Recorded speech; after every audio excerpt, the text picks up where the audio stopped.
Hello and welcome.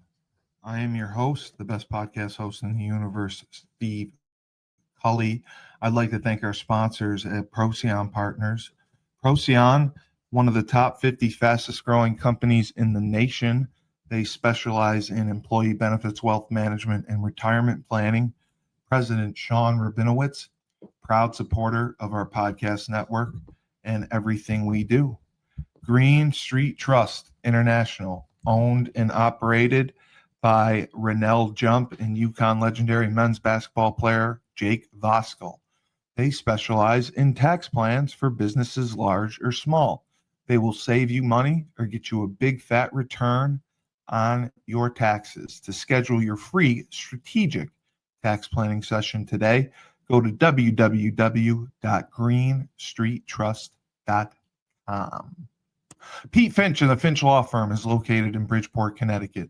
If you've suffered any type of personal injury, slip and fall, car accident, your mother-in-law ran you over with her car, your wife got angry one night and decided to stab you, the Finch Firm is for you. Pete has won legal battles all across the state of Connecticut. He will go to war to get every dollar you deserve in compensation. You just have to remember, in a pinch, call Finch or go to his website, thefinchfirm.com. Dynamic Human Performance is owned and operated by UConn legendary running back Andre Dixon. He trains boys and girls of all ages, all sports. He has a boot camp program 7 days a week, 6 a.m. You want to get in shape, you go to Andre.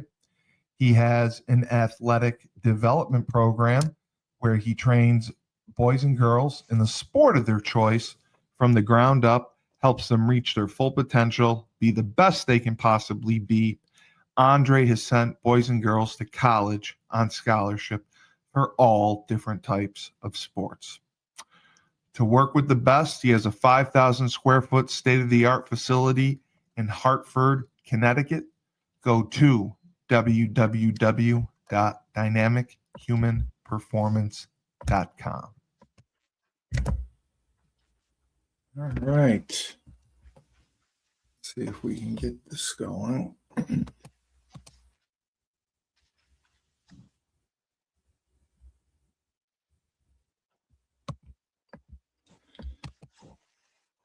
Let's see. All right. For some reason, it's not letting me add the video to the stage. See if you click on it, it'll let you add it to the stage.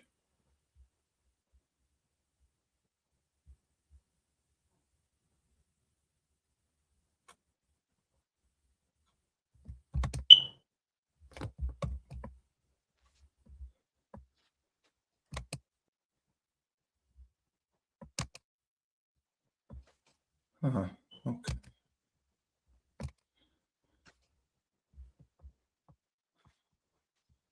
All right. Okay.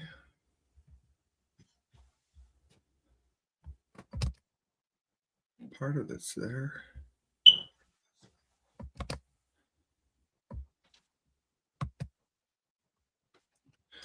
All right. I apologize.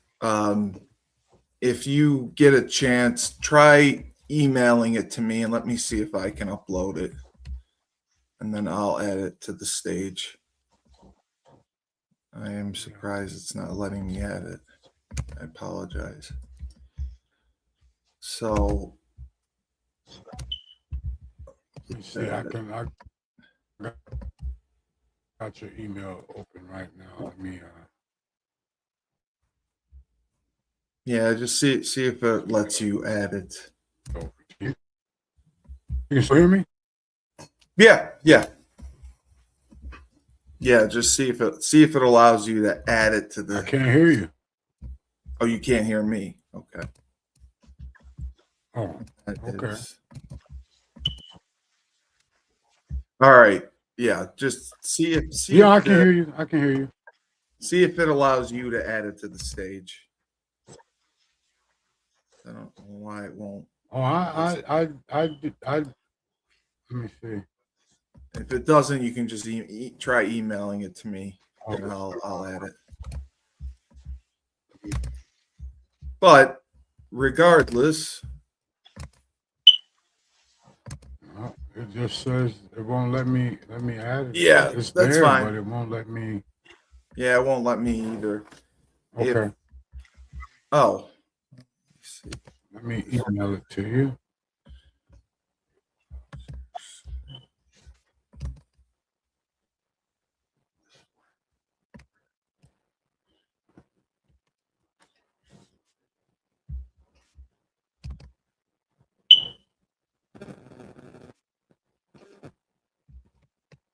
No.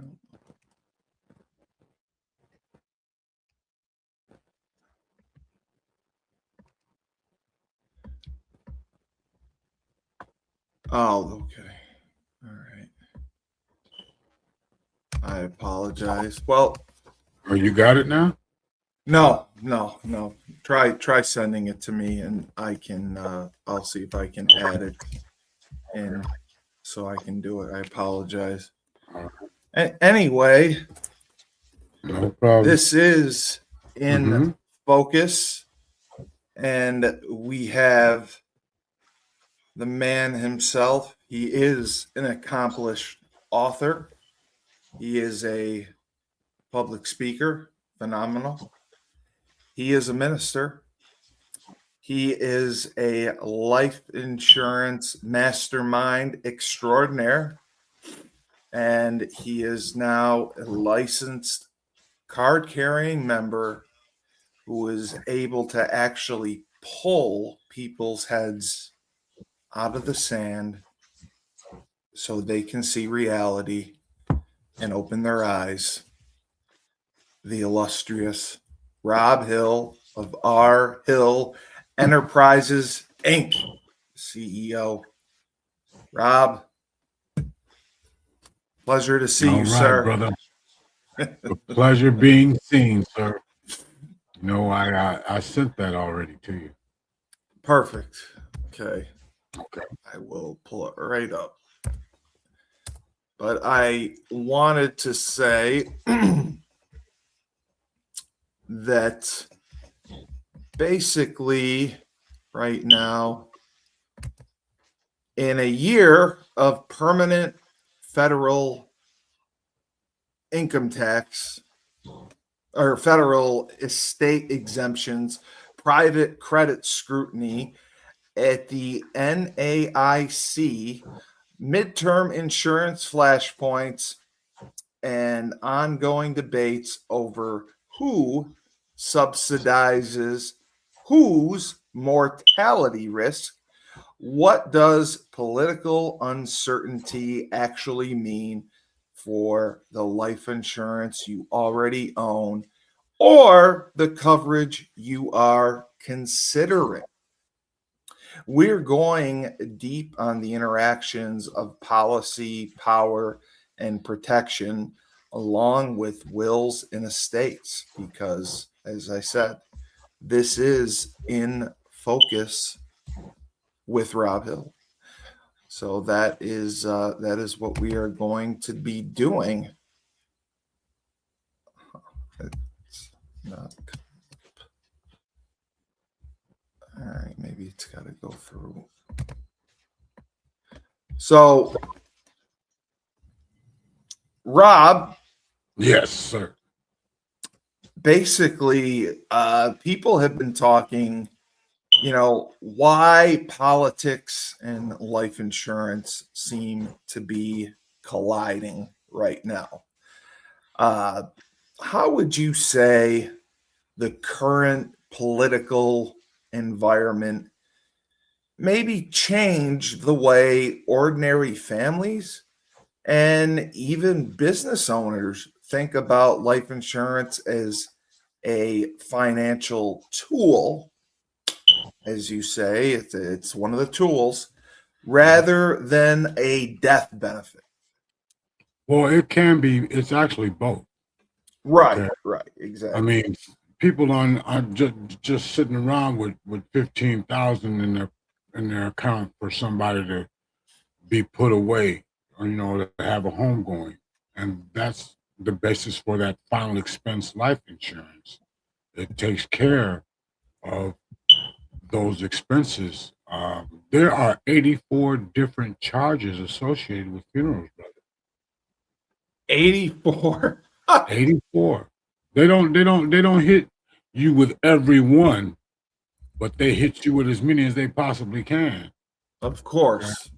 I mean, from even just looking at the body, the dressing the body, the cleaning up the body, all the storage, all this stuff, all these things cost.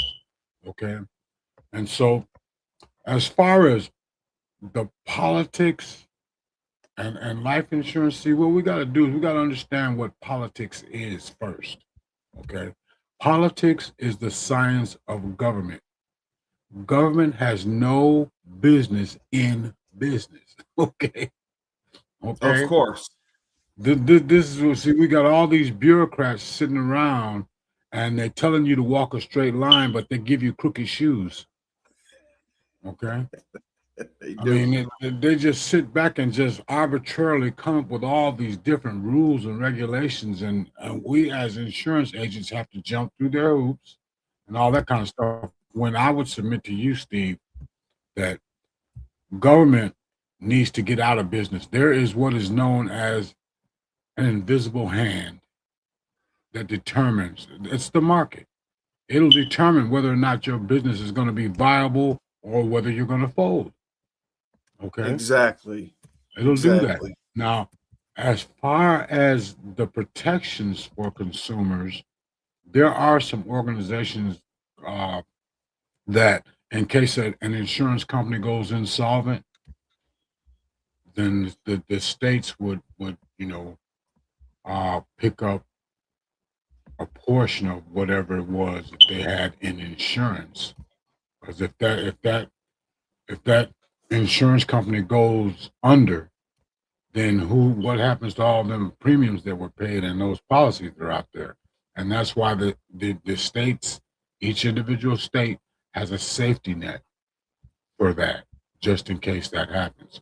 This is why it is very important that a person deal with a highly reputable and high-rated company, like A-rated companies. I only represent A-rated companies. That's it. Okay. Yeah, and you have to. Right, and so we get everything in writing, and we go over it line by line. Listen to me. Page 3 to page 9 of any insurance policy will tell you everything you need to know about that policy. Okay. A lot of people don't understand that they don't understand. All right. Well, that's the problem, because as your book says, ask the right questions to get the right answers for sound financial retirement advice, correct? Planning, yes. Because, like I don't create plans for people. No. What we do is we sit down and we learn what their goals are and how they expect to meet those goals. Okay. And that's what we do. See, I don't formulate the plan. I just pull the plan out of the client. Right. By the questions. And this is what you need to do. Number one, you got to change the view that you have of you. You got to elevate that view. Okay. And then you got to take some critical truths. Okay. And number one is a portion of all that you earn is yours to keep. Okay. We live in a give it to me now society. You get everything on payment plans and all this kind of stuff. When what you really should be considering is putting some of those dollars to work for you. Absolutely. Absolutely. I mean, just a small portion. Consider this. Let's just say you make $40,000 a year. All right. That comes out roughly about, maybe you're making $20 an hour. Okay. Right. So you take 1 hour per week, that first hour per week, and you put that into a life insurance policy. Okay. That covers your life, accidents, critical illness. You can get all this stuff covered. One day you may go to the doctor and they tell you got cancer. There's a cancer policy. And when you get diagnosed, it's an immediate cash payout. Okay. Exactly. There's lots of other little things that people need to really look at, especially if these maladies are running in the family. Okay. All right. Well, I am able to play this video.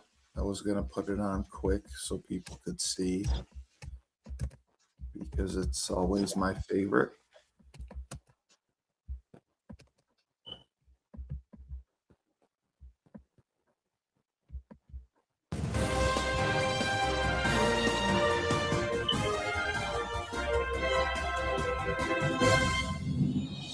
Hello and welcome to the World News. Today we will talk about an author who is inspiring readers worldwide with his self-help and personal development books.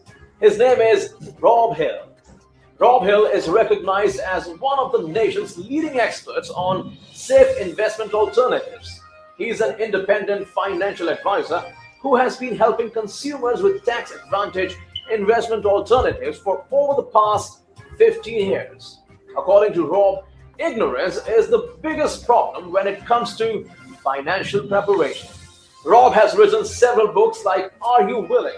Start Over, and his latest book, Ask the Right Questions, Get the Right Answers, is the must-read for those who are planning for retirement and would like to retire with peace of mind and security. It does not matter if you are 35 or 65. This book will help anyone who wants to be financially savvy. The reason why Rob's books are so famous and loved by readers is because his writing style is simple, to the point, and relative to the situations many people find themselves facing. Also, he offers some amazing life-transforming lectures. His books are available on Amazon, and for more details about Rob Hill's books and lecture series, please visit rhillenterprisesinc.com. Absolutely. That is great. And then there was one other one that I saw that I thought would be great for people to see. Hello again, everyone. This is Rob. Let me get this up because, oh, it's up. Okay. I thought this was nice. Hill, your insurance expert, and I'm with another one of my satisfied clients. This is Mr. Arnold. Mr. Arnold, here we go. There you go. Say what you like to say about Rob. Rob is an outstanding agent for me and everything. And I like for the way he did me and everything. It's all really nice. He's a wonderful man. And I hope he continues this in his life. All right. Well, thank you very much, Mr. Arnold. Time working. And there you have it, ladies and gentlemen, another satisfied client of mine. He's very well versed in what he has, and it's a beautiful thing. I love what I do. See you next time. So right there, I mean, very satisfied. I'm sure the guy needed guidance and you answered all his questions and you put him in the right position. And there's so many of those videos there that show the difference between somebody who cares, somebody who does what's best for the client, and someone who takes the time to really learn what they're looking for and put them in the best position to succeed. And I mean, he seemed so happy and content with how you treated him and the plan that he got, because he knows exactly what he's getting. And so many people don't, right? Oh, and you know what, Steve? I have ran across some really ugly situations in my practice, man. I mean, people have been just, remember I explained to you that half the truth is a total lie? Okay? Half the truth is a total lie. And that's what people are getting, half truth. Okay? And a lot of them, they justify this rationale by saying, well, if somebody died, the insurance company is going to pay. You know, I mean, Yeah. well, Yeah, that goes exactly. without saying. However, is it going to meet their needs? What if they don't die? Right? What if they live? You know, like I was telling you, I mentioned Mr. Rodriguez that one time, Yeah. man. Yeah. He'd been paying into that policy for 20 years. Never I looked can't at even it. imagine. Never, Yeah. he never questioned it. He just based everything off of what the agent told him. The agent never told him that he had a term policy. Exactly. So that was a lie. Half the truth is a total lie, brother. And that's really sick that people do that. It's sad. I mean, now, I mean, at the end of that 20-year term, man, I mean, he was livid. He didn't want to. He didn't want I to would see be no. too. He was livid. He was really upset.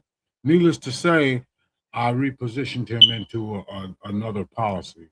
You know, That was uh, great that you were able to do that. well, it's only because the problem was still there, Yeah. and the solution disappeared. You know, Exactly. in order for him to maintain that policy, man, he was going to end up paying 10 times what he had been struggling to pay for 20 years. Exactly. Exactly. Yeah. There was a question, and I'm going to try to get this right. Federal estate and gift tax exemption is now permanently 15 million per individual, 30 million for couples, and indexed for inflation. State level or inheritance taxes remain a separate and often much lower threshold problem. Example, Illinois is still at 4 million.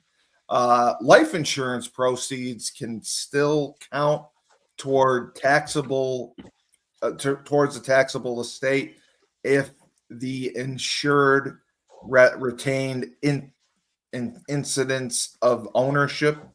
Ongoing progressive calls to tax unrealized gains at death or expand the death tax reach.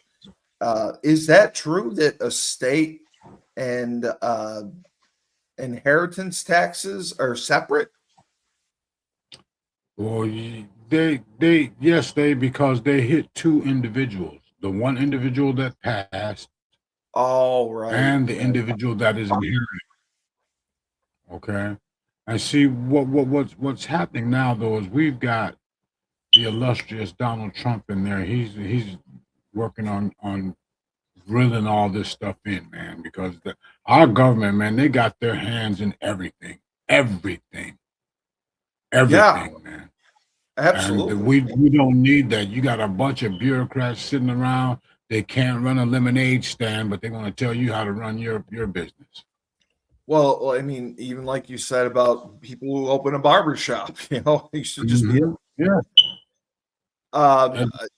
Another question was, how should families in high tax states recalibrate their use of life insurance now that the federal cliff they were warned about never arrived? Well, first and foremost, regardless to whatever the government has done, okay, you need to protect your family, okay. First. And you got, I mean, just to simplify things out, man, just like I was saying earlier, you make $40,000 a year. Take that the first hour of every week, and put that towards some financial products. Okay, like life insurance, accident insurance, uh, just insurances. 1 hour. Okay, just 1 hour. And I've got a Absolutely. flyer I think I sent you about that those benefits that I offer to people. Okay. Yes. I have that. You Yes. take 1 hour per week, the first hour, and put that towards your protection. Absolutely. And even though with all the quote unquote benefits you get at work, I mean, see this is where the abdication of responsibility has come in, because people expect their employers to do more than just pay them. Okay. They Yeah. want the health care, they want all this other stuff and all Pension. that. Yeah. That When all that. in all actuality, that is your responsibility. Okay. It's bells and whistles if you get it on the job too. But what happens when you leave the job? What That's a happens if huge you go problem. if Yeah. you go under? No. See, I offer life insurance, life and health insurance plans to companies too. Okay. But see, the employees need to take a stake in the ownership of their own plans. Okay. Exactly. People have got to reclaim this responsibility that has been systematically eroded over the years. Yeah. Okay. You People you can't just sit depend back on the and business. just sit back and wait on retirement where their employer is still going to pay them even though they're not producing. Okay. Exactly. That Exactly. that that's like your kid. You done raised them up, sent him to college and all this kind of stuff, and then he comes home after college and wants to live in the basement. Yeah. Yeah. And There he is. you don't want to pay no rent either. No. No. Of course 'Cause not. Why would he? you're mom and dad. You Yeah. know? You're supposed to take care of me. Yeah. Yeah. You're supposed to take care of me. Absolutely. That's I mean it sounds good Yeah. Compared to what? compared to what? Compared to what? See, now it's all coming down to the end of the cycle where global competition is fierce. The United States is not. Well, we're getting back to it, but we're not the supreme manufacturer in the world because, as you know, everything bought in America is not made in America anymore. Oh no. No. No. Yeah, and so along with that,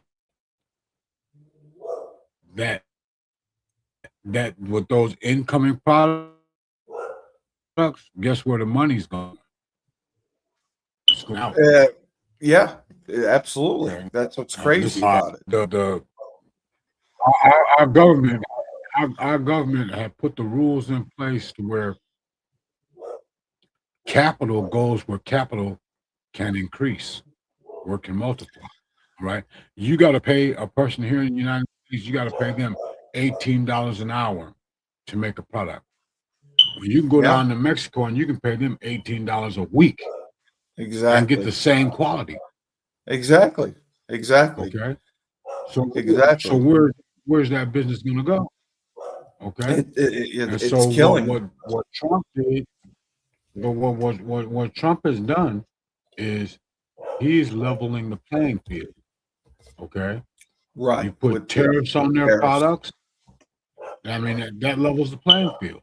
It brings the manufacturing back here. back here. Okay, Exactly. because what we need to do is we need to make things. All right. That's what our country was, built on. We were producers. Hey, after World War II, the United States of America was the world's supreme manufacturer, brother. And I think Absolutely. my camera froze up, man. I'm gonna log out and log back in right quick. Oh, you did. Yeah, that's okay. All right. But yeah, he's 100% right about that. We were the supreme manufacturer, and then we stopped. We stopped producing. We stopped producing, and that is why we are in the situation we are in right now. And it's it's tough because people are struggling to get it all going. All right, brother, I'm back. All right, let's see if you can Yeah, reload your like I was saying, presentation to. yeah, our illustrious government has sold us down the road for years, man. And The now that we got Donald Trump in, yeah, he's riding the ship, man. He is riding the ship. I mean, our government, as you heard me say many times, is riddled with corruption. Riddled. now I mean, now that I've been paying attention, I Mhm. see it. I see it, and Yeah, and they it's still mind blowing. they still use that word elected, and that's not what's Yeah, happening. no, Okay. No, no. these individuals are selected. Okay. And the ultimate goal is the destruction of the United States of America as we know it. Well, it's not even as we know it now. It used, I mean, I mean, thank God many people woke up and we elected Donald Trump. And you get never forget this phrase because Donald Trump is a genius. He said, we're going to make it too big to rig, Mm, you know? that is true. He did say that. Yes, he The did. And that is how you fix everything. You get the SAVE Act in there yes, and you enforce it and no more electronic nothing. Okay. All paper ballots. Everybody got to prove who they are and whether they're a citizen or not. Man, that will change this country back to what it was supposed to be. and the way it was, I mean, that's how it was. That's how it should Mhm. be always. Yep. The last question I will give you, um, this this is from Jared again. Is life insurance still one of the most efficient ways to create liquidity for an estate tax bill that has efficient? Oh, I'm sorry. And has that efficiency improved or worsened under current tax policy? Thanks, Jared. Well, That mouthful. actually, I mean, you really, I mean, the beauty of genius is simplicity. Okay, Yes. a life insurance policy to pay taxes on. Let's just say you got a $500,000 house that you want to leave to your daughter.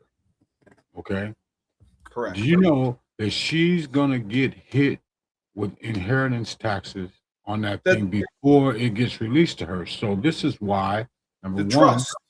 Yeah, you can put it in a trust or you can take out a life insurance policy that covers the taxes. Really? I Really? didn't know that. Okay. Yeah. You got a $500,000 house and let's just say they're gonna charge you 13% tax.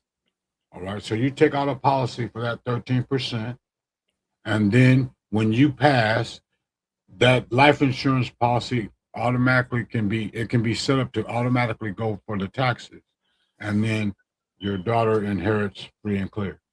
It's all paid off. Okay. But then see, you got them capital gains taxes and all this kind of stuff. I mean, they get you coming and going, man. They tax you when you make it. They tax you when you spend it. They tax you when you save it.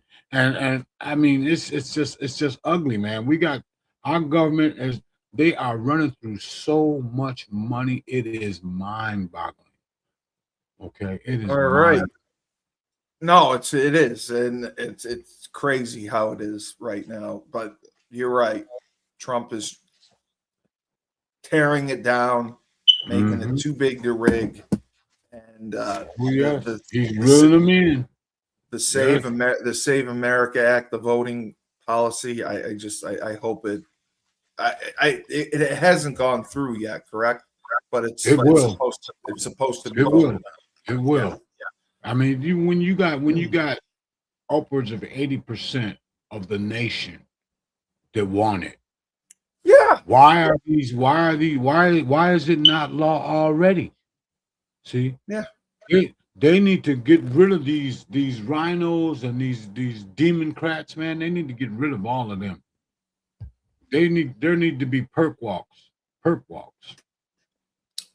Yeah, I don't want any more Chuck Schumers who are in I mean, office for man, have 50 you years. seen some of the vitriol these people are spewing? Yes. Here, Yes. I mean, it is unreal to me. The only place you can do that is here in the United States, because anywhere else they'd be shot. Yeah, they would. They would. Yep. It's Anywhere treason, else, like they'd you be said. shot. Yep. It's treason. But yeah, this is what we wanted to talk about, wills and trusts, because it's very important. People do not understand, and I have even found out so many people's estates have been in Hawk. Is that what in Hawk? Is that what you? Yeah, Hawk. Yeah, which it's because they don't do wills or trusts or have a good estate planner. So that is why it is very important to educate It's because a lot of people don't think. Remember my old cliche: if you put off until tomorrow what you can do today, you'll end up with a lot of empty yesterdays. Okay, Yeah. this is why people need to do this now. Okay, don't wait. Do it now. I mean, and this is just a brief overview of it. So, excuse me, a person needs to get with a competent estate attorney. Exactly. Okay? And there are different types of wills and different types of trusts. You got living will, last will and testament, all these different kinds of things. And trust, there's different types of trust. So you've got to write down what your goals are, what you want to happen, and then you take that list to an attorney, and you ask him the right questions. What can I do to preserve this? What can I do to ensure that my daughter is not going to be hit with a bunch of taxes because I left her this and all this kind of stuff? And so what you do is you reposition. Okay, you reposition. Exactly. You avoid probate. That's the beautiful thing right there. You just avoid that totally. What is probate? Probate is when the government steps in and decides how your assets are going to be allocated. Distributed. Yeah, allocated. When you die without a will, it is called intestate. Testate, right. Intestate. I'll go over that here in the presentation, all right? Absolutely. And, everybody, look, a short pencil is better than a long memory. All right? Exactly. Write your questions down, okay? Exactly. Write questions down. Now, And trust. First, let's take a look at the family of Commodore Cornelius Vanderbilt, who died with a fortune of $105 million that he left largely to his oldest son, William, in the year 1877. That is an unheard of amount of money. it blows my mind still. Yes. Okay. William did a good job managing the assets left to him by his father. 6 years later, in January 1883, William was worth $194 million. Can you count that? Did you figure out how much money he made over that time?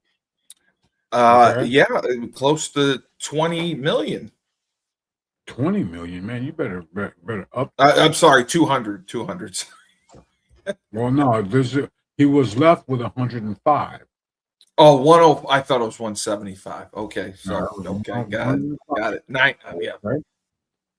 So now, I got it. 2 years later, in 1885, William H. Vanderbilt died with a net worth of over 200 million. All right. William left half his fortune to his two sons, Cornelius and William K., bringing their fortunes to 50 million each, and the remaining 100 million was divided among all 8 of his children. Okay, so this dude had 10 kids, man. That's what they did back then. Yeah. Many of the heirs of William H. began spending their inheritance on lavish residences. Cornelius spent over $6 million in 1886 to build a residence in New York City. And as my buddy Steve says, he built New York. I'm like, that would build the city, wouldn't it? Like, geez. Yes, it was. It was definitely, especially back then. Of all William H.'s children, Frederick, who inherited only $10 million, did the best financially. At Frederick's death in 1938, he was worth $78 million. However, federal estate taxes consumed over half his estate. Now, is that because he did not put together his own will or trust or insurance? Exactly why. That is okay. Okay. The succeeding generations of the Vanderbilts didn't do as well. According to Arthur T. Vanderbilt II, author of Fortune's Children, Fall of the House of Vanderbilt, when 120 of Commodore Cornelius Vanderbilt's descendants gathered for a reunion in 1973, there was not a millionaire among them. Okay, so from 1938, when William died, the With government 200 million. Yeah, they took half, and then the rest of it got friddled away by just not protecting it, not having it working for them. Okay. So, I mean, you would blame it primarily on the kids for not protecting their assets, and Well, obviously the government's going to take it. I wouldn't blame it on the kids. I would blame it on ignorance. Oh, very good point. Ignorance. That's a much better word. Yes. If you don't know, you don't know. Right. Okay. And so this is what happened. They didn't know. And many times when a person comes into a lot of money that they didn't earn, there is no value there. Okay. So they just start squandering. Yeah. Yeah. They don't take advantage of it. Listen, This blows my mind. only 3% of family assets on average survive to the fourth generation. Okay. That's because our illustrious government is taking a big bite out of that. And the source for this is from the Family Firm Institute in Brookline, Massachusetts. Okay. They looked at this thing over, and the reason why only 3% survive is because those few people have enough gravitas to put things in places that are going to protect what they have worked their lives to earn, their legacy, so to speak. Okay. So in reality, if most of us came over, our families were immigrants, had they protected their assets and passed it on, it would go to their fourth generation. I mean, and you would build your wealth, as you said, generational wealth for your family. It would continue to survive after you. And you said it can continue on past that, actually. Exactly. You're talking about all this money this guy had, $200 million, man. I mean, I can't believe it. Even today, that is a lot of money. Yeah. Back then, it was, oh man, that was a lot of money. I mean, that's equivalent to billions. I mean, yes, I agree. That's what's shocking. So this is what people need to really focus on. Listen to this. How a trust could benefit your estate plan. Listen to this. Eliminate estate taxes on your life insurance death benefit. Okay. Preserve your estate for future generations. Protect your estate from future creditors or divorce. Okay. And that sums it all up right there. That closes that gap. Okay. All those holes in that bag. You heard me say many times about that firm grip on an empty bag. And because love that it. bag got a hole in the bottom of You it. got a hole in it. Yeah, you got a hole in the bag. Yeah. And it's called our government and taxes and all these nice shiny objects people want to buy. Okay. God. All right. But this right here is key. Okay. This is a trust. Now there are more tools than that. What is a Correct. will? Okay. This is why these are put together, wills and trust. And trust. Because Yes. this is like having a screwdriver and a pair of pliers. Right. The different tools. All right. Yeah, for different jobs. Now, a will is a formal and legally enforceable statement of how you wish to dispose of your property upon your death.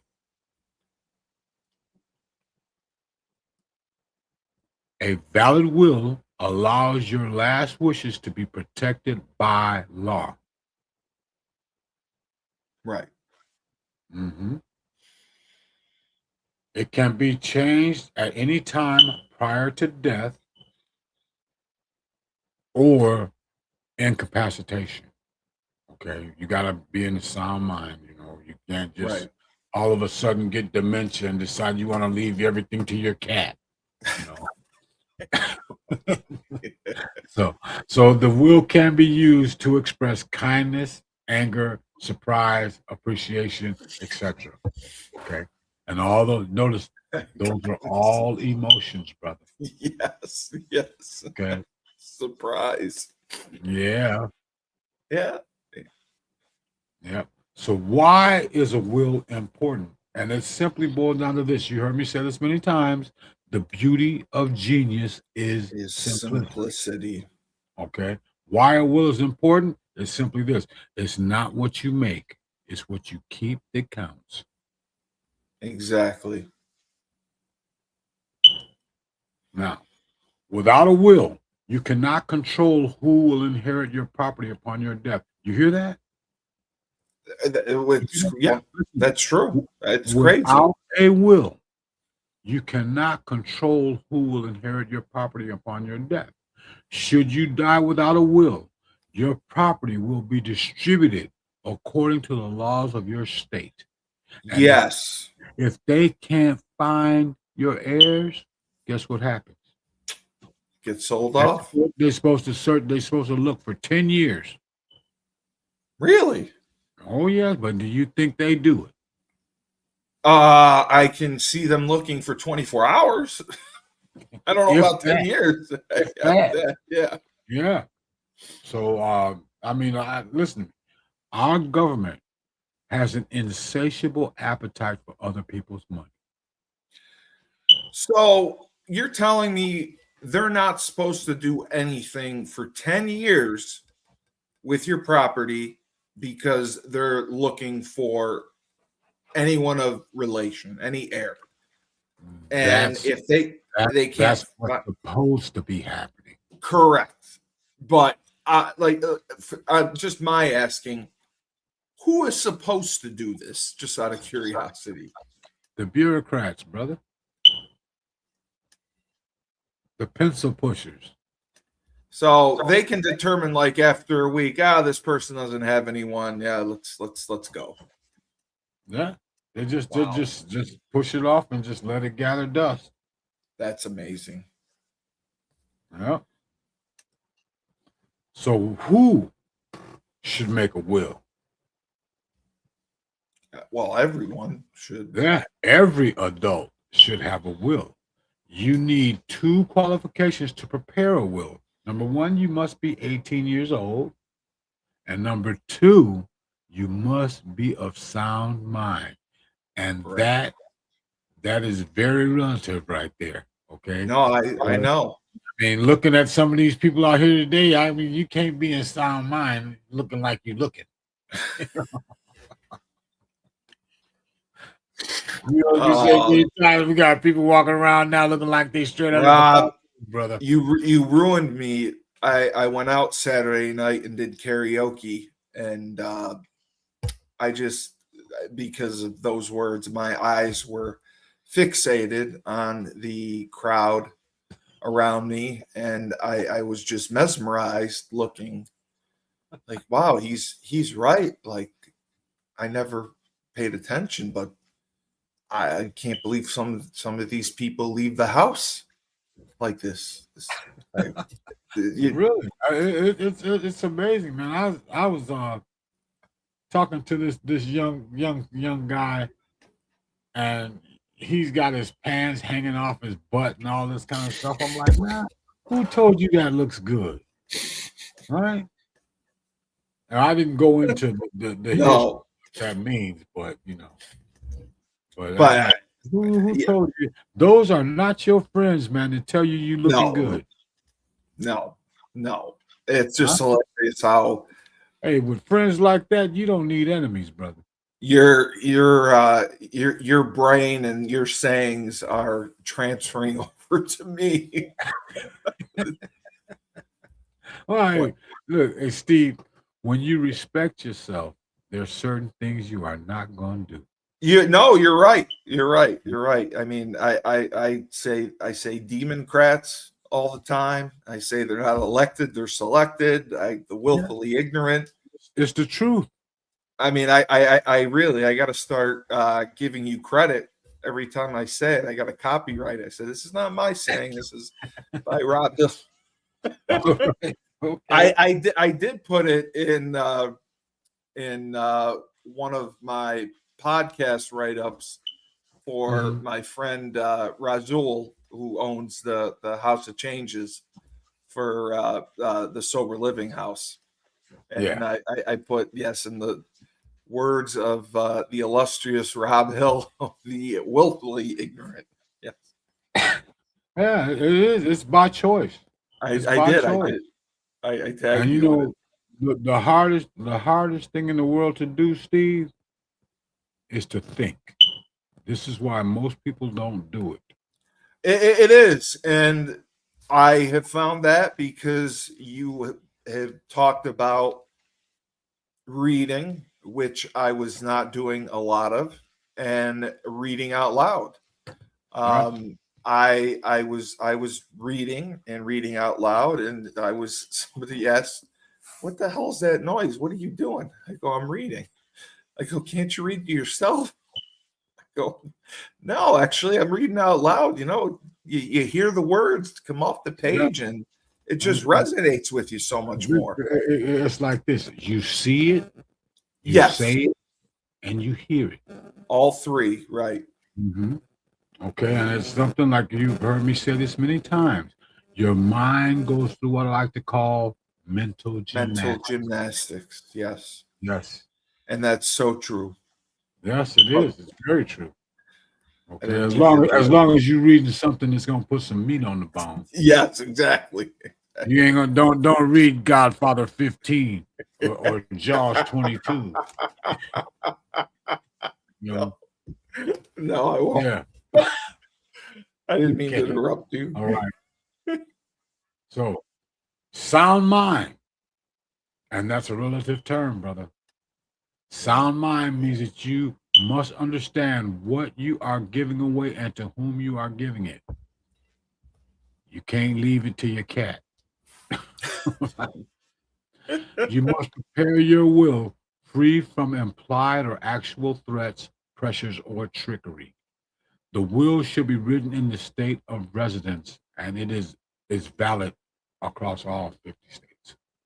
Okay. Right. Dying intestate. This is dying without a valid will. Yes, you've talked about that. Yes. When someone dies without a will, that person is said to be intestate. What that means is the interest goes to the state. Okay. That's just my own ad libbing there. Okay. I mean, but it's true for the most Yeah. part. I mean, yeah. Okay. The laws that govern the distribution of property in such an estate are known as the laws of intestate succession. These laws determine who your beneficiaries, your administrator, and the guardian of your children will be. This is why people need to get their will now. Do it now. Yeah, don't wait.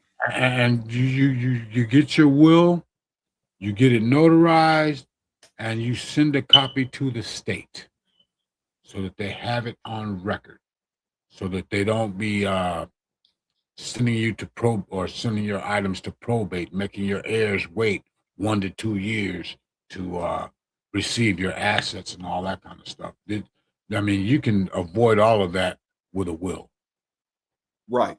and I'll get into more of that as we go on.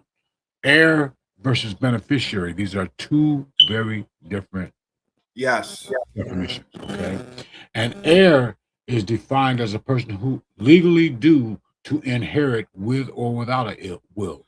Your son, your daughter, your wife. Okay. A beneficiary inherits through a will or other document, such as an insurance policy. These are people that you put, like, say you got 5 children. Oh, that's what I'm going to be asking you So about. you But yeah. spread that out evenly, 20% for each one. Okay. In the event that you just say that you don't have children. Okay. Next of kin refers exclusively to those who are blood related, while heirs usually refers to anyone who is entitled to inherit property from the deceased under state law. So if you don't have a will, all right, and you've been living with someone, that person may or may not be able to get your items when you pass. And I'll Yeah, go into more. We'll get yeah. into some situations as far as that is concerned. Example, here you go. This is it right here. Bruce and Helen had a sizable joint held estate, a home in California, and no children together. Neither had a will. Bruce died first, and Helen died a few days later. The California laws to intestacy distributed all the jointly held property to Helen's brother, next of kin. Right. Bruce's 3 children by a previous marriage received none of Bruce's jointly held assets. That is robbery. Oh, okay. Okay. That is robbery right there. All because they neglected to take care of this really simple thing. Okay.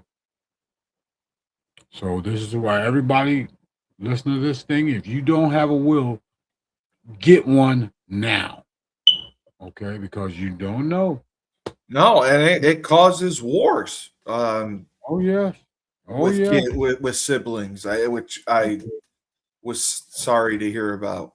Yeah. I have a one of my brochures that says the devil's in the details. Yeah. No, it is. It is. Yeah, it gets real ugly, man. It gets real ugly. So there are 3 types of property. Real property, that's real estate, property and buildings. Tangible property, this is stuff you can touch and use in its physical form. And then you got the intangible property. And this is where a lot of things fall through the cracks. Okay. Property that may be represented by paper such as stocks, bonds, copyrights, patents, all these different things, man. Okay. So a person needs to really, before doing a will, they need to itemize everything that they have. Okay. To make sure that nothing is left out. But there are some remedies for that too. Okay. Because we live by the golden rule. He who has the gold makes the rules. Makes the rules. Yeah. Yes. So, escheat. This is the definition of escheat. When there is no will and there is no surviving spouse or heirs, estate property is said to escheat or pass to the state. The state tries to find heirs for 10 years. Allegedly. Yeah, then the estates revert to the state permanently. Okay. So Now, the state takes ownership of the Yes. estate, yes. and is that when they do like those estate sales, they can sell them off? Or they Mm-mm. don't keep them, right? Or they do? No, a person that has an estate sale it's a garage sale, brother. Oh, I'm saying the state doesn't do estate sales. That's what I'm saying. They'll keep your estate. No, they keep your stuff and then they sell it to add money to the state. Oh my God! Wow. Okay. Yeah. Jesus. Okay. So you're telling me I can go look and find an estate sale in New York State? You know, something that the state is taking control of it selling. No, that's a garage sale, brother. Okay, I'm sorry. Can you? I'm getting it confused. But you said after When 10 they say years. estate, that just makes it sound good. It sounds better.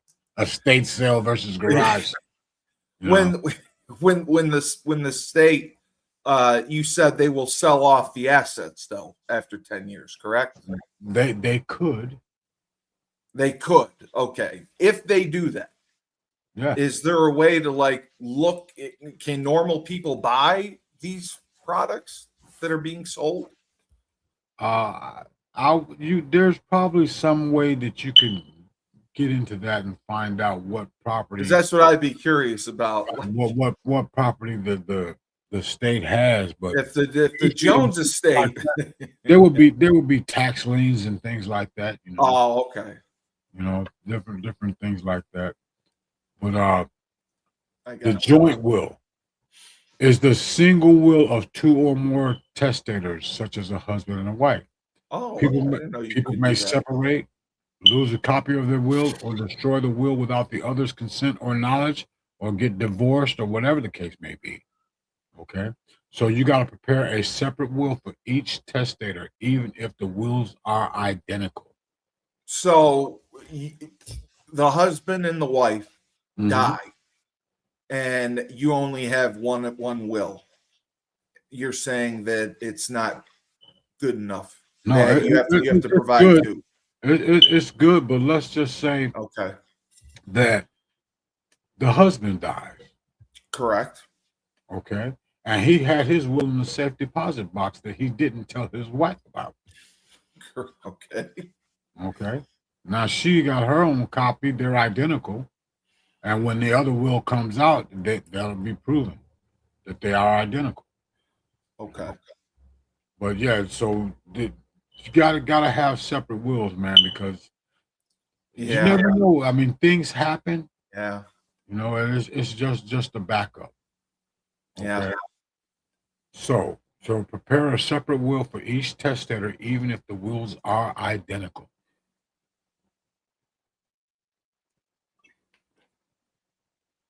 Videotaped or audio taped wills, no state recognizes these wills as Oh valid. my God. I didn't know that.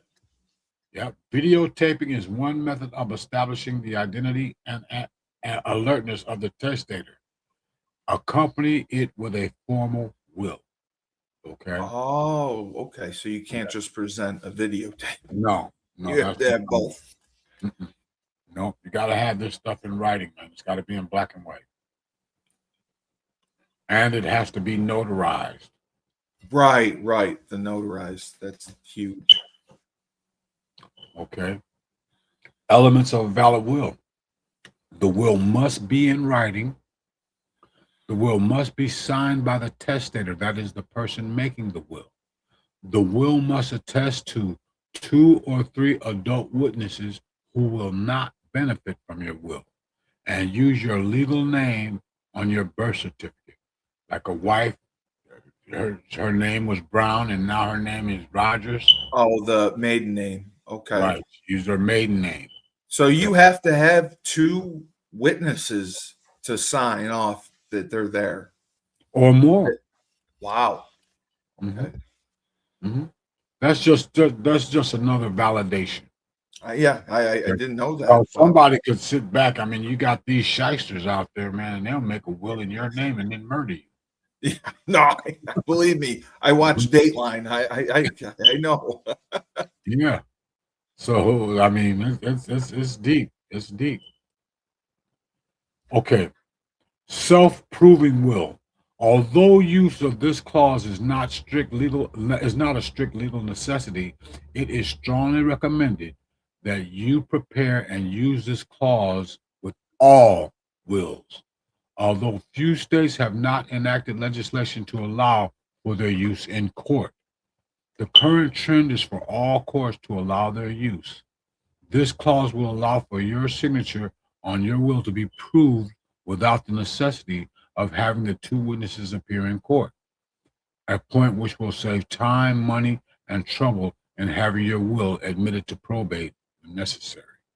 Okay, so this is a self-proving will. What that is basically saying is that those two or three witnesses that you had, remember in the previous slide, those two or three witnesses that attest to you making the will, well, they don't have to necessarily show up because, I mean, anything can happen.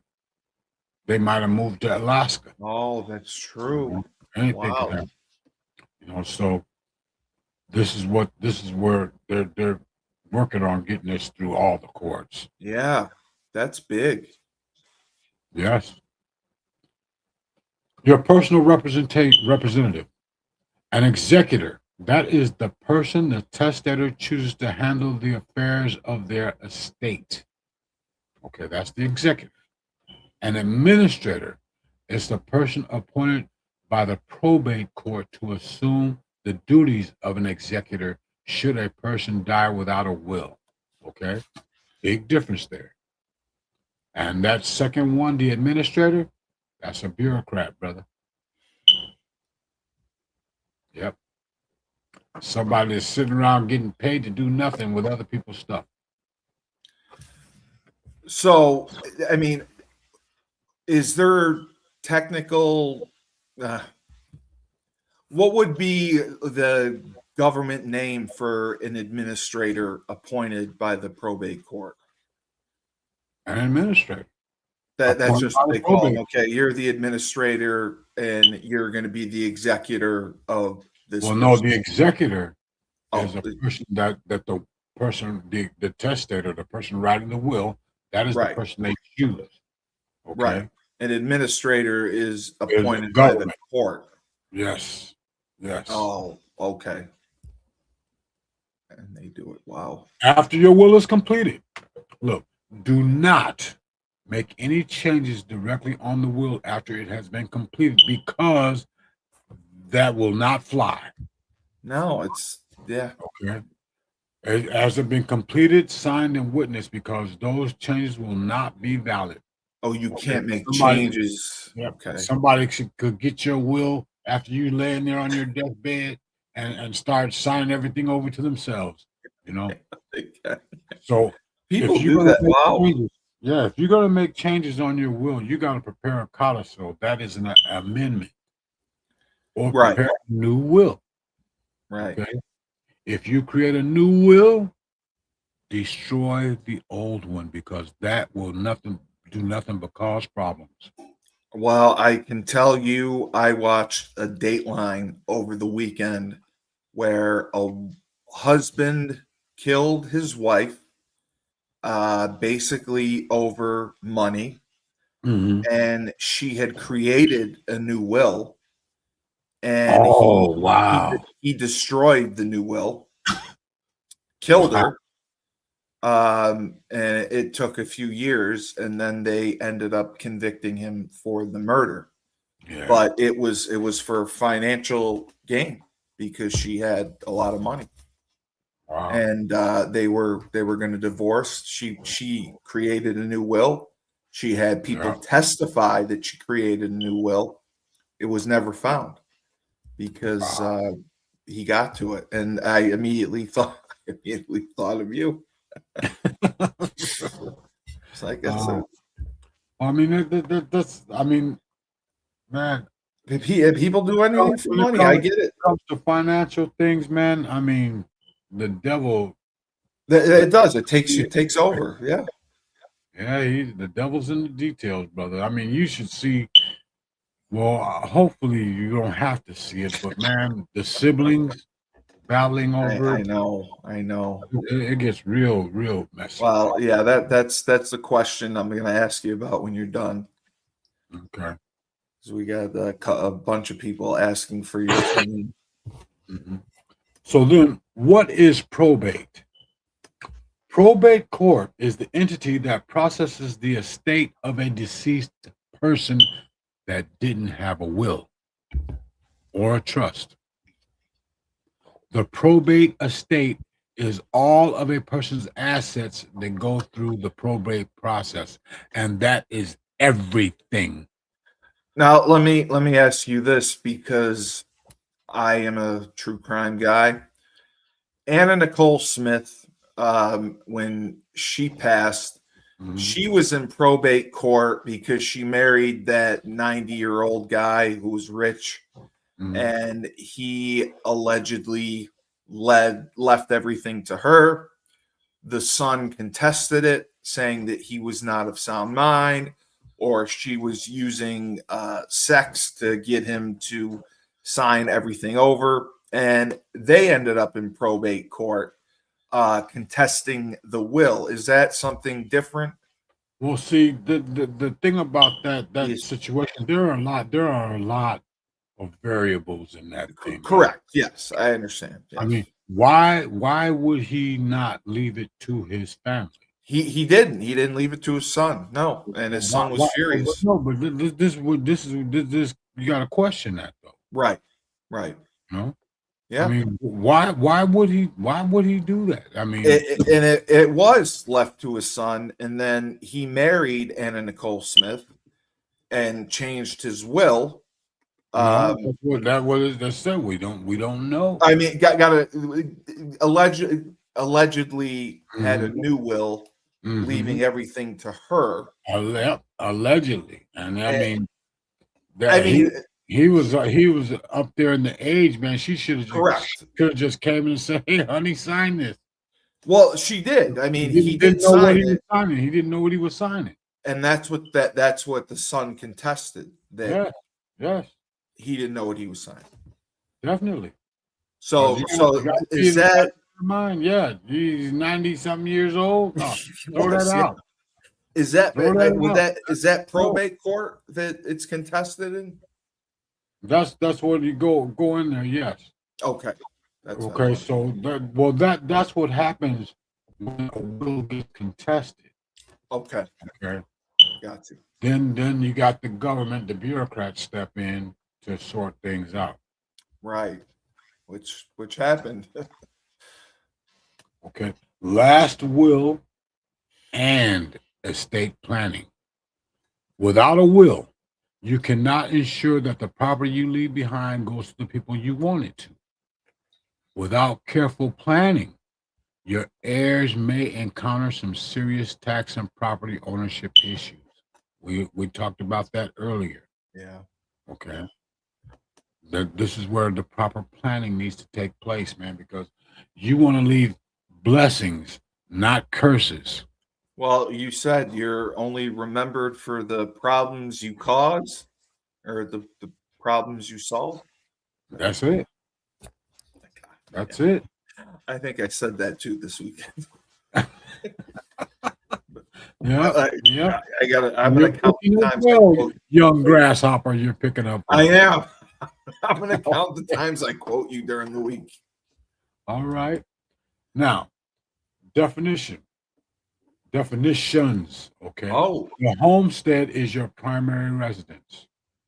oh wow. It's exempt from creditor claims and may include your house, mobile homes, houseboats, vacation properties, all kinds of stuff. Okay, Oh, there's a long list of items that go into this. This is just a So- brief review. a vacation home is definitely exempt from creditors? All of your stuff can be exempt from creditors. Right. Okay. That's what we want. We want an ironclad plan. Okay, Right. we want to Okay. keep everything away from the people that don't deserve it. Right. Right. Okay, Okay. there are a lot of shysters out there, brother. Oh, yes, there are. Okay, durable power of attorney. Okay, this avoids guardianship if you lose capacity.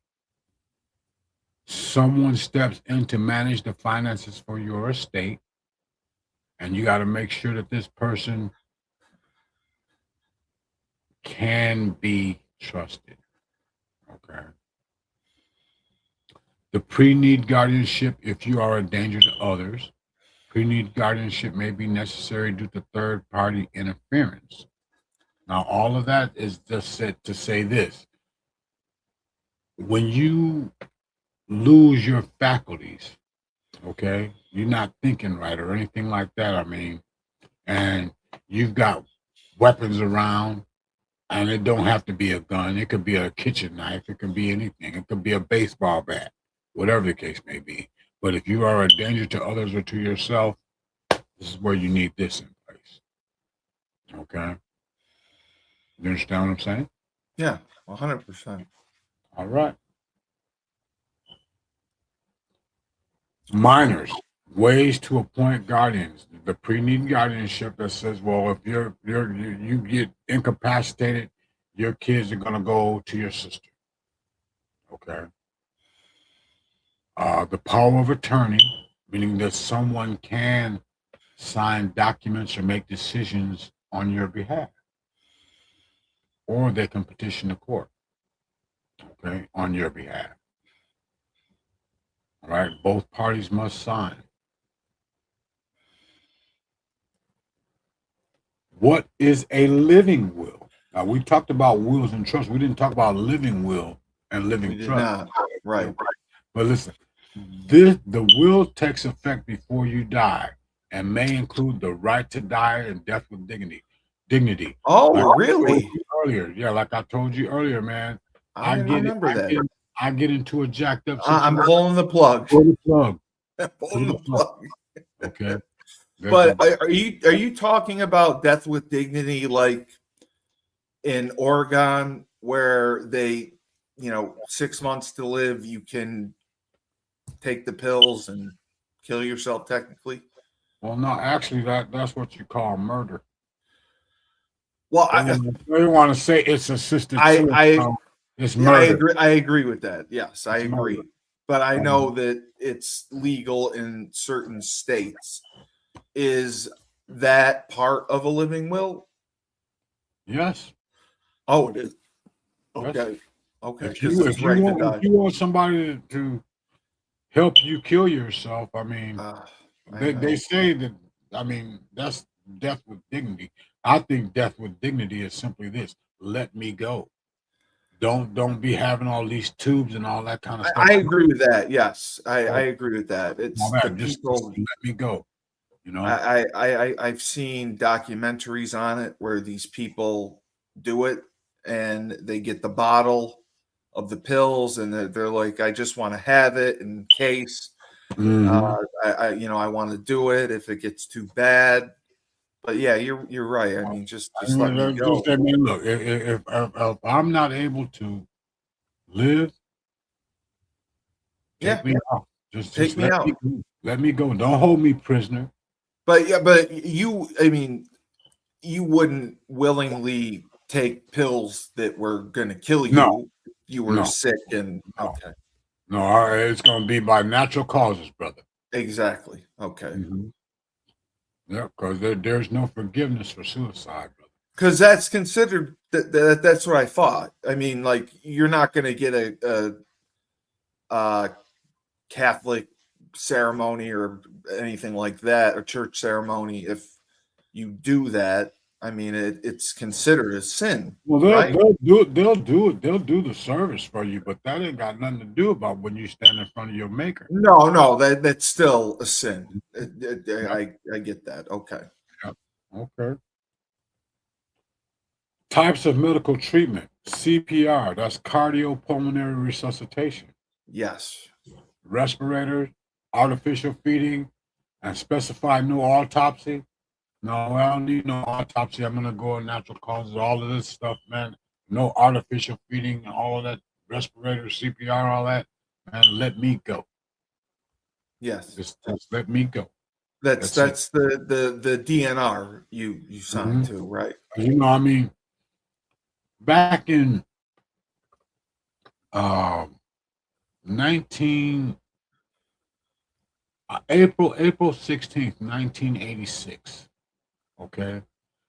I took a car and crashed into a drainage ditch, flipped it over 3 times and rolled on its side 3 times, slid 287 feet, and I'm still here. I had a blood alcohol level of 0.22. Okay. Oh, Yep. well, that's breathing fire right there. And not only that, but I was positive for THC also. Okay. And when I woke up, man, it was like 5 or 6 days later, Oh my God. and I was in the hospital. Yep, I damn near killed myself, man. Did you Oh, yeah. remember the crash? Did you remember No, crashing or no? I have no idea about it today. I couldn't even walk for a while. You had to do a ton of physical therapy. You were laid up. The whole works. Oh, it was really ugly, man. And for Broken the longest bones, for the longest time, man, I wasn't even dreaming at night. It was just blackout. darkness. Yeah, No, and I'm dreaming now, but that but was back then, yeah. one of my illustrious episodes with alcohol and drugs. Well, yeah. I know that. I know that too well. Yeah, Right, but I yeah, live yeah. because he's not done with me.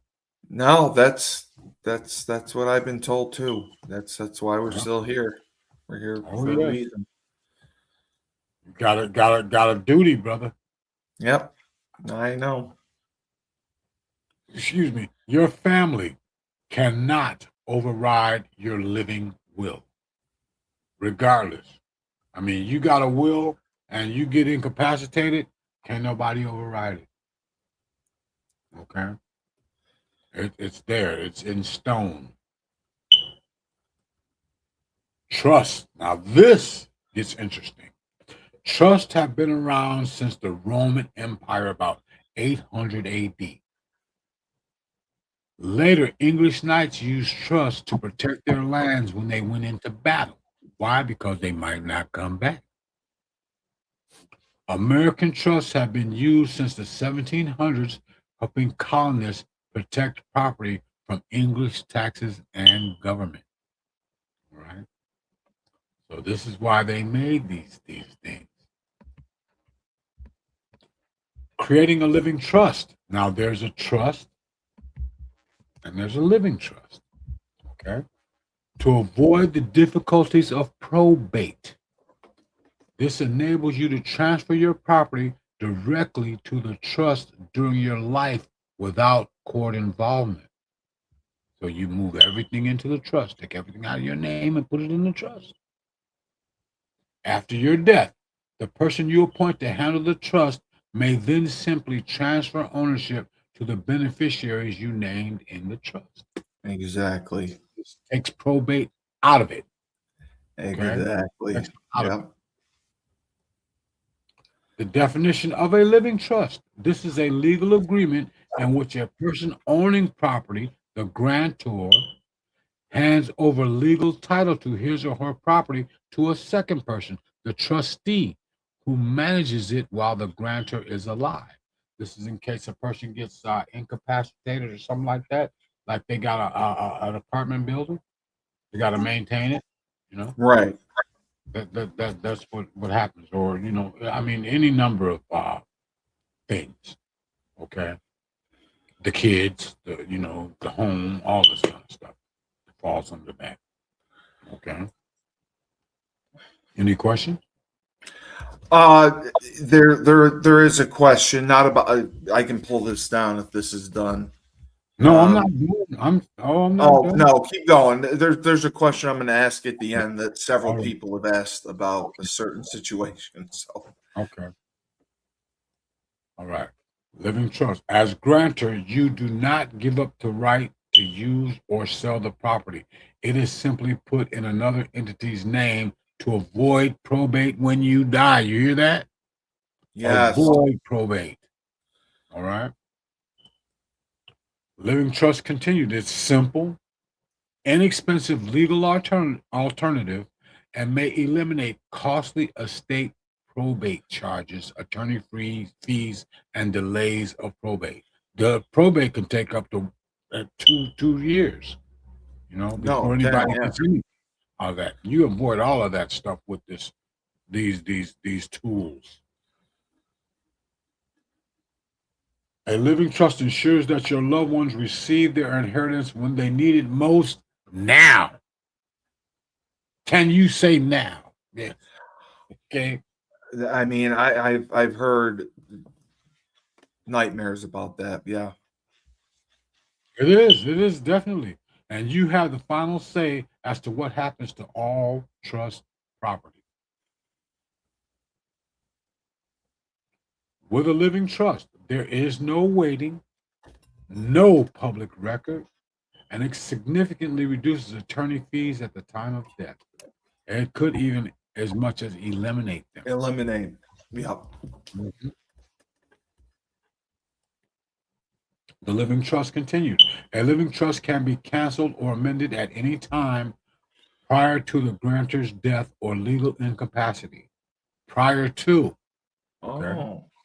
It can be used alone or with a will, and I would strongly suggest you use them both. You don't have to have a large estate to establish a living trust. Okay. Living trust, it shortens the time to distribute your funds by months or even years. Difficult to contest or overturn your wishes regarding your estate, and it remains completely private, meaning that there is no announcement to the public or anything like that. You know how people can just say, well, I contest that. No, they can't do this. Okay. No, a trust is hard to challenge in court. Why? Because one of the worst risks associated with filing a will is that someone may legally challenge its validity in court. They can't do that with a trust. Oh, okay. Mm-hmm. This is why you use them in conjunction. Right? If it don't get you in the wash, it'll get you in the rinse. Get you in the rinse. No, your privacy is assured. You control your assets, provides conservatorship rights. Out of state property is protected, and trusts are legally recognized all over the world. Yes. Your income taxes are unaffected by a living trust. Upon your death, your heirs will save on federal estate taxes. All right. Why? Because they won't have to pay any because they don't own anything. It's in the trust. Exactly. Yep. Revocable means you may amend or cancel the trust agreement or appoint a new trustee at any time before incapacity. All right. You got to be in your right mind. Revocable trust, a trust that takes effect while you're alive.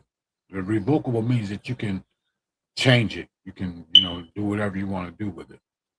Eliminate it or whatever. The AB trust for married couples. An AB trust is a type of revocable trust for married couples whereby the couples are able to do some basic estate planning, such as determine who's going to get what in the event something happens to the other one, or like the kids in that first thing about Barbara and whatever his name was, where they died, or Donna, she got all her brother got everything, and the guy's kids didn't get anything. Yeah, this is what that's about.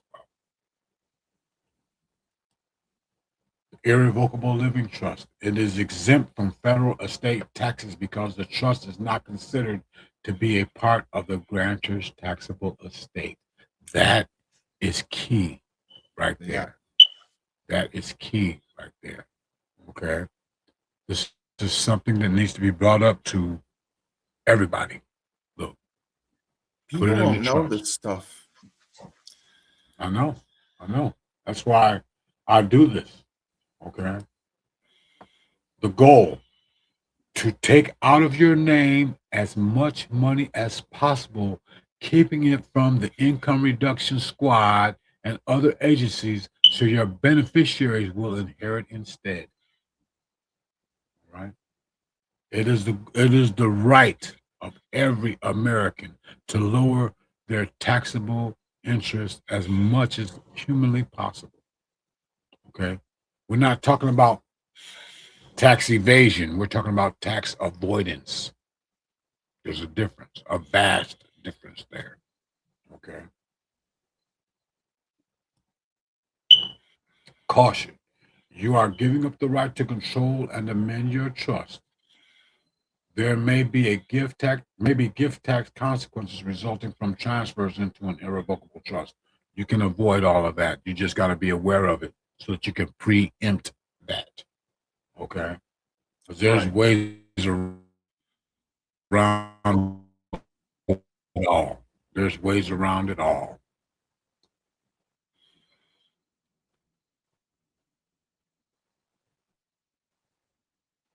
No, don't give the probate court control of your assets. You Never. want to do everything yourself.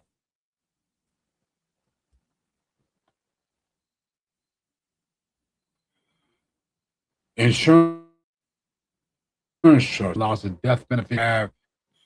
Okay. And that's about it there, brother. Wait. Okay. Oh. Yeah, that Oh, I I see what still you're got saying. the trust is Yeah, you got irrevocable. it. The insurance trust is irrevocable. Meaning, once you get it, you can't change it. Okay. You can't get money back when you need it. This is when you got your insurance in the trust, like you got a policy that's building cash value. You can't get money back when you need it. The grantor must pay the premiums of the life insurance policy. You put the policy in the trust, then you still have to maintain it. You still got to pay the premiums. The insurance trust, without the use of an insurance trust, an individual must include the face value of any life insurance policies in their estate.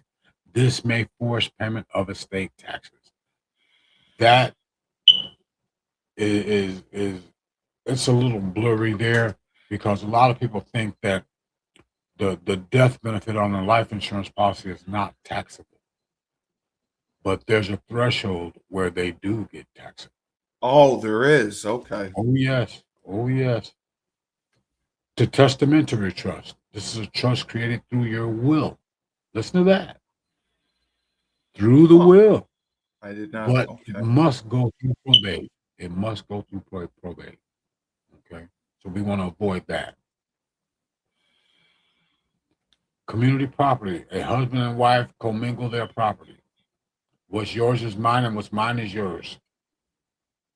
And that's not Right. what the wife says. Wife says, what's yours is mine, and what's mine is mine.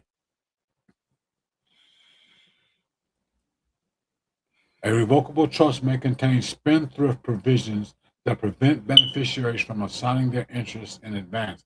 Like you got that son, and he's just waiting on you to pass so he can go buy him a Lamborghini. Things like that. Exactly. Yeah. Yes. Yes. This is what Commodore Vanderbilt's needed in place. Yeah, they did. They did. Yes. Okay. The additional elements of a trust. The pour over will, I had mentioned this earlier. This is a supplement to the trust, and it catches any assets not in the trust. Okay. Some like you newly acquired some things. You know. So the Economic Recovery Act of 1981, single versus couple. This is the Unified Tax Credit Exemption. Economic Recovery Act of 1981 allows a federal tax exemption called the Unified Tax Credit Exemption. The gift tax and the estate tax share similar concepts. A single applicable exclusion amount permits anyone to give away up to $2 million, and that's still in effect right now. It In is okay. 2008, in assets during their lifetime as gifts or at death under your living trust. Okay, so you can avoid all these taxes. Paying estate taxes. Many estates do not pay federal estate taxes because there's the $2 million exemption and an unlimited marital deduction. Your estate may still be liable for paying federal and state income, gift, and state inheritance taxes. All right. Listen to this. All taxes must be paid from your estate before any bequests are distributed. Remember I talked about that? You did. Okay. Yeah, you leave that $300,000 house to your daughter. Yeah, she got to come up with some cash before she can get it. Oh God. That's ugly. No, you decide who the trustee and the secondary trustee will be. And it is very critical that you have two at least. All right? Because things happen. No matter who serves as your trustee, it is advisable to have at least one successor trustee. Even more, would be even better. I agree. Choosing your trustee, yourself, your spouse, relative, attorney, close friend, financial advisor. Okay, but these people you have got to have. You got to know that they're gonna do the right thing. Okay, Right. that's just. That goes without saying. Like I said, the devil's in the details. And money changes a lot of people. Okay. So choosing your trustee, even if you are your own trustee, your assets are protected from probate since legally they are owned by the trust, a separate entity rather than by you. Take it out of your name. To prepare, you need your real estate deeds, corporate stock certificates, savings accounts, everything. Just everything. Okay. Property, antique, all your assets, everything. Just get everything. And make sure you put everything in there. Okay. All this stuff. Businesses, bank accounts, household furniture, all this stuff. Everything. Listen, it's not included. Personal autos, insurance not payable to the estate, and S corporation stock. Now there are different types of corporations, S corporations and C corporations, LLCs, all this kind of stuff. You need to do your due diligence and find out what's what with what. Right. They're all different. With a trust in place, your family does not have to go to court, appoint and pay a personal representative to administer your estate, provide the validity of your intentions, no long delays in distributing the estate, and limitation of transferability. Okay?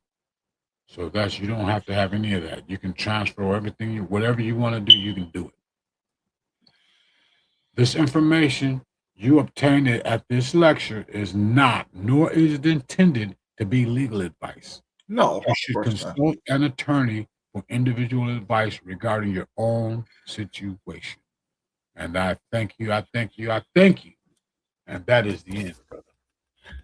All right. So the question Yes.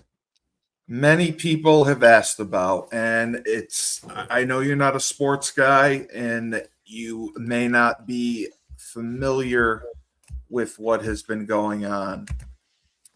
So I'll try to explain it the best I can to get your, because people want your opinion on it. The Los Angeles Lakers, okay, they were sold last week. They were initially owned by the Buss family. Jerry Buss had 6 siblings who inherited ownership of the team when he died in 2013. However, he had a trust, obviously, about it that with his attorney, and he wanted his daughter Jeannie Buss to be the team governor and essentially run the team, which obviously angered all the other siblings. The siblings worked under her. So they decided to sell the team. And the guy who bought the team then sold it again within a year. The stipulation of the agreement, the Buss family still owns 17% of the team. And Jeannie Buss in the agreement was guaranteed to be the team governor, basically the team president, for the next 5 years. However, with the new sale, things could change. And because the trust documentation is not publicly available, it involves many kinds of different law, trade and estate laws, corporate laws, contracts, and the MBA's rules. So the other Buss siblings want to sell their, I believe it's 15% of the shares, which would give them $300 and something million. Jeannie Buss wants to stay on and be the governor. So they're at odds right now. The original trust requires a majority of the beneficiaries, 4 of the oldest children, to agree on the sale of trust assets. So this went to court in 2017, and the court order instructed the trust to refrain from taking actions that would result in Jeannie Buss losing her position as the Lakers' controlling owner. So as I said, last year's sale complicated things because they agreed Jeannie could remain the team's governor for the next 5 years. And you have to own as little as 15% of the franchise to be able to do that. Now, if they sell if the siblings sell their parts of the team to acquire it, the other trustees, some experts believe that Jeannie Buss, her approval is required for the family to sell its ownership stake. So the 3 trustees, Jeannie, Janie, and Joey, must consent to the sale that has been authorized by a majority of the siblings. Without her consent, the sale cannot go forward. So this debate went through the 2017 ruling, even though the court order made it clear in Jeannie's favor, saying that the co-trustees must protect her controlling ownership. If the trust sells the entire 17.8%, the owner, it would just destroy everything. It would be impossible. So now the Buss family has come out after the second sale. The other children, the other siblings have said they want to sell their shares. And Jeannie is contesting this. She is saying that it would violate the 2017 amendment order that the judge gave as a directive. The sale does not violate the trust per se, only the 2017 order, and theoretically the entire case will come down to whether she could get an injunction based on the 2017 amendment to stop this new sale. So this is like a Succession, the TV show, living out in real life. The siblings are angry because basically they were all part of the team. When Jerry Buss owned the team, his vision was, this is going to be my legacy. I'm going to leave this to my family. Well, it caused a war because Jeannie was put in charge, and eventually she fired everyone who worked for the team, her siblings. So now, because of the sale, the other siblings want to catch out, and that would cause Jeannie not able to be the team governor.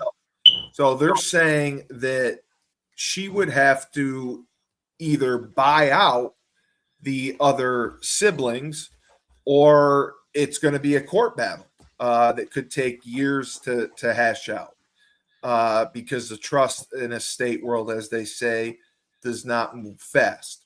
If the trust dispute went to litigation, it could take years. If it went to trial and there was testimony, that's a year at that. That's 2 years. It could drag on. If there's arbitration in the trust document, that could make it faster. But the timeline makes it crucial, because right now Jeannie has to obtain a preliminary injunction to pause the sale. That's why, being able to stop the sale and not just suing after the fact is so important. And these cases can take years. And most sports teams are owned by families, and family trusts are not uncommon. And conflicts are nothing new.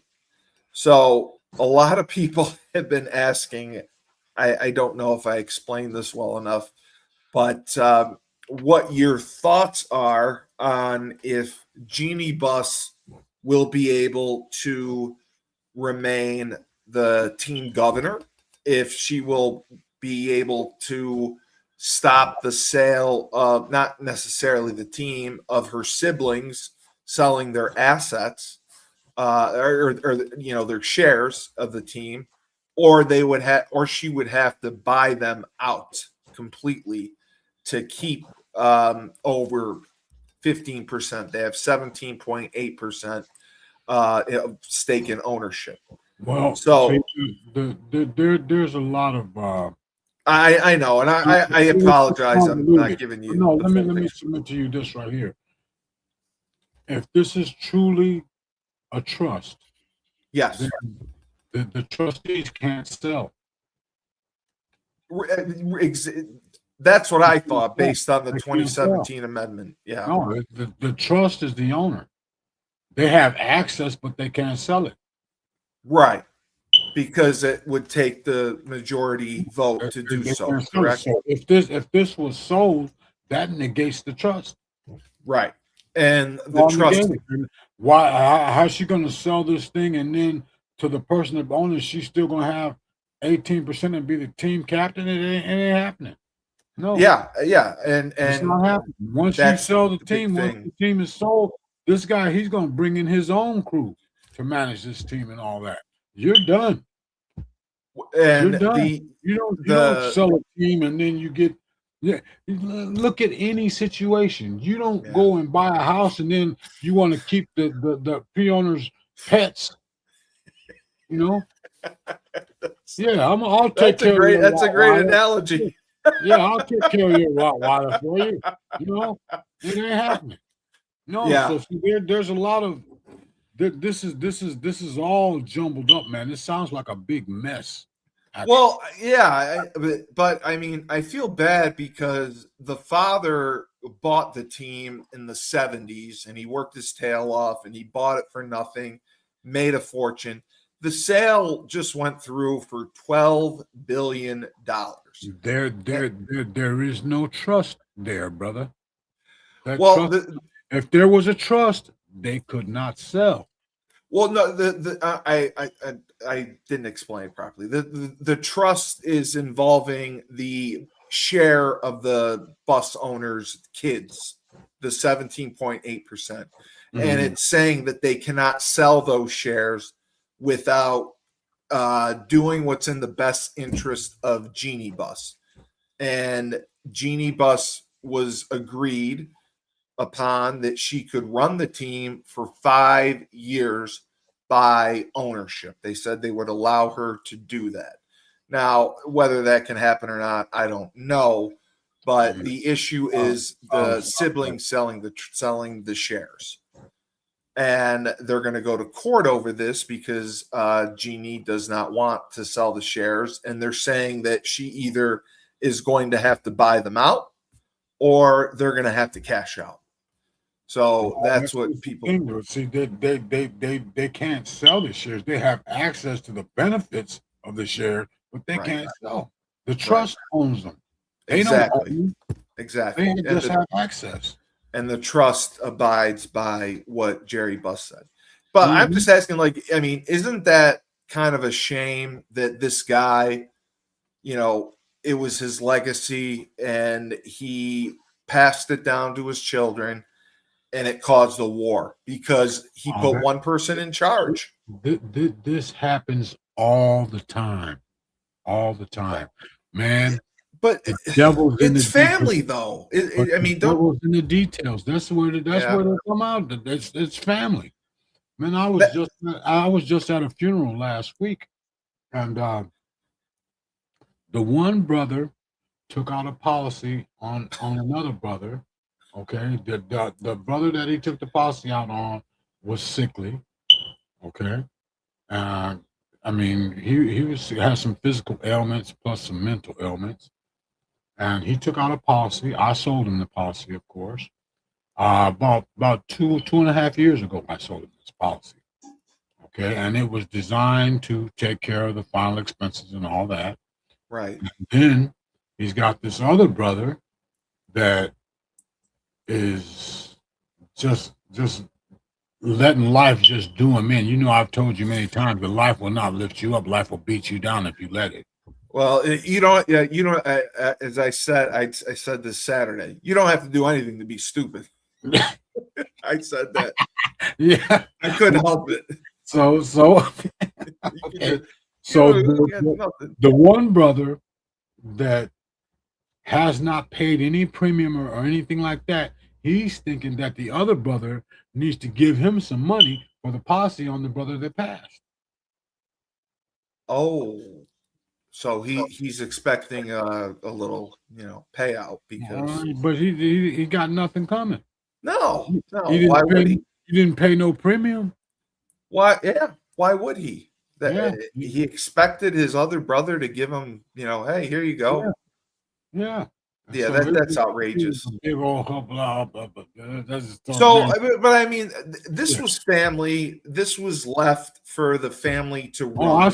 I've seen so many ugly situations involving family, man, and death and assets and all this kind of stuff. This is why I explain to people exactly how to structure things so that this won't occur.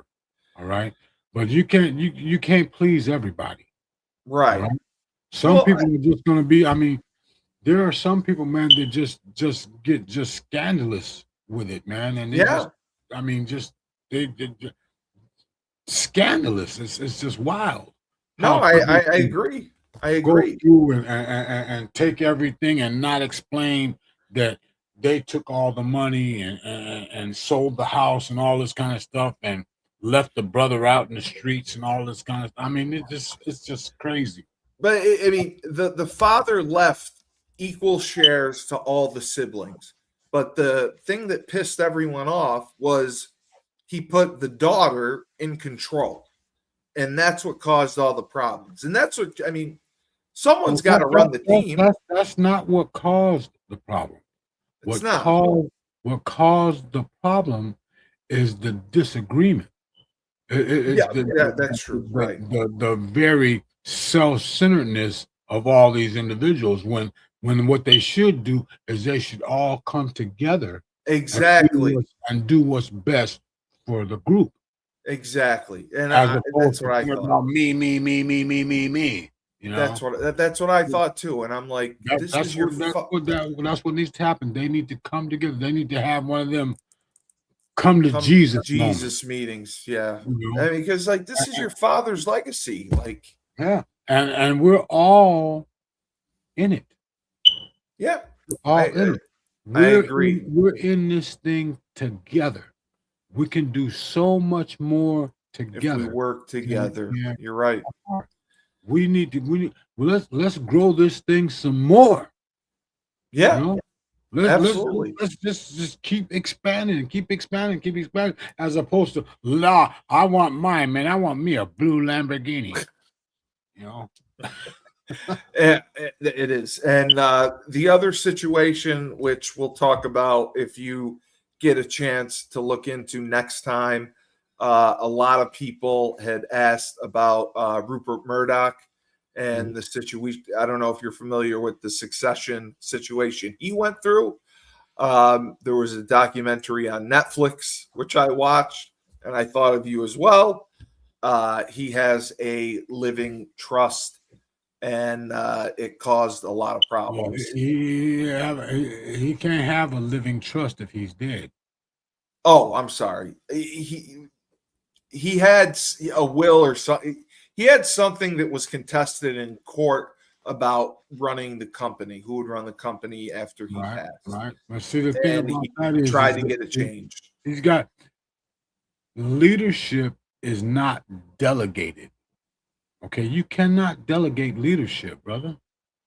No, you No, really leadership is taken.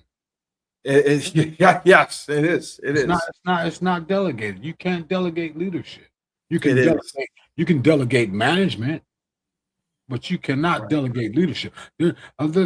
Like you hear me say many times about the level of deception is unbelievable. Okay, they use terms like management and leadership interchangeably. They're two very different things. Yeah. Okay, leadership determines the direction. Management maintains that direction. Okay. They You may have drive the heard me ship. say this too, that leadership is like beauty. It's hard to describe, but you know it It when you is. see it. It is. I listen. I have always been of the mind that leadership is either in you or it's not. I know No, there's some no, aspects that can be learned, but no, no. okay. Leadership is learned. It is It not can be something learned. you are born with. Leaders are Oh, developed. okay. Leaders, Okay. you might be a born manipulator, That's true. Okay. I got okay? that. But leadership is taught. Over time. In order to lead, you must first follow. Oh, that is true. Okay. Mm-hmm. I never thought of it that way. Yes, it's the example. See, this is the thinking process, man. When you start thinking things, man, things get a lot clearer. Your perspective changes. Yes, it does. Yes. Okay? I agree with that. A change in perspective changes everything. I fully agree with that because Okay. my perspective has changed in the last year and a half with you. Yeah, I fully agree with that. No, actually, your perspective hasn't changed. You just realized it was there. Well, that's true. I definitely realized it was there, but But see, when yeah. you went, if you only looking for the blue things, you ain't gonna see the red thing. You're right. No, you're right. You're right. You're right. But I've learned and seen a lot that I was blind to. So I will give you that. Well, now you open your eyes and look within, brother. You got me doing it. So Yeah. yeah, if you check out the Murdoch situation, people have asked about it. We'll talk about it more next The time. thing about that is this right here. See, from the outside looking in, all you can do is speculate. Yeah, that's what. only People thing. value your opinion and want Okay. to hear your Well, thoughts. yes, on it. we'll get a look at that. And All right. but like I said, Yeah. it may be a little bit jaded Yeah, because of course. if it's not clear, I'm going to point it out. Hey, look, this is not clear. They're going about this all wrong. Yeah, that's what people want to hear. That's what people want to hear because they went to court. Could you do me a favor? Yes. Send me the Rupert Murdoch just as a reminder. Okay. I will do that.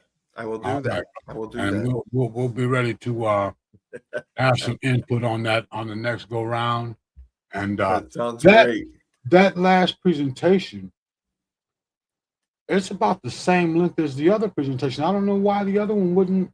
Well, I didn't try to load it up this time, but Well, that I mean, it seemed it looked like there were some new slides on this one, or maybe I just didn't notice no, them. But no, there we just didn't go all the way through last time. oh, okay, because there were some. No, Yeah. I mean there were some good things on there that I did not know that make a lot of sense now. Definitely. That's why. I mean, the first time you see it, you see this.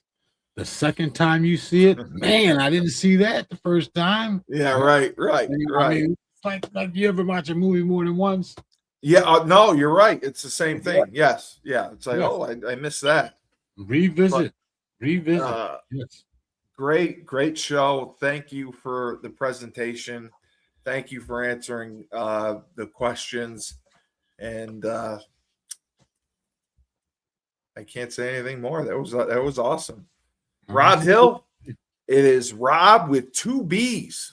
Yes. At R Hill Enterprises Inc. Message him on all social media platforms: LinkedIn, Instagram, Facebook. He's everywhere. And you can also go to his website. And as I said, his email, Rob with 2 B's at rhillenterprisesinc.com. Steve Cully, best podcast host in the universe. Remember, when life gives you lemons, don't make lemonade. Take 2 oranges, throw them back at life.